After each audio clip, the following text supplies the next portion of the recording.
आणि यानंतरची बातमी आहे महाराष्ट्रातल्या विधान परिषदांच्या निवडणुकांसंदर्भातली।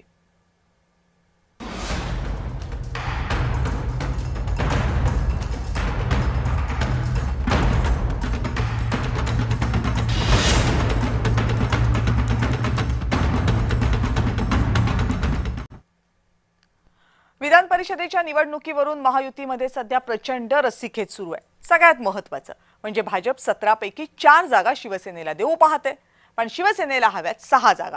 ठाणे, यवतमाळ, परभणी आणि जळगाव या 4 जागांवर भाजप सेनेसाठी द्यायला तयार आहे, पण सेनेला संभाजीनगर आणि नाशिक याही जागा हव्यात। पण नाशिक आणि संभाजीनगर या दोन ठिकाणी भाजपचं संख्याबळ जास्त आहे, त्यामुळे जागा आम्हीच लढवणार अशी भाजपची भूमिका आहे।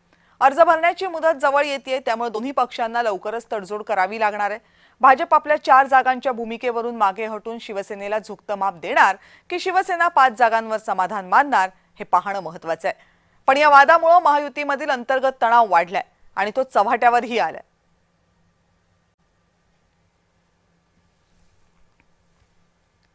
राजकीय विश्लेषक रवी किरण देशमुख यांनी या सगळ्याचं कसं विश्लेषण केलंय बघूयात।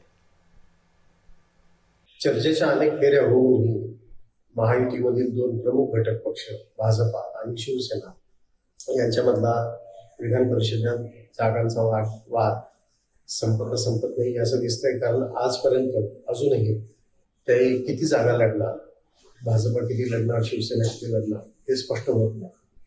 शिंदे यांना अधिक जागा हव्या आहेत, कारण त्यांना असं वाटतं की तिथे शिवसेना मजबूत आहे।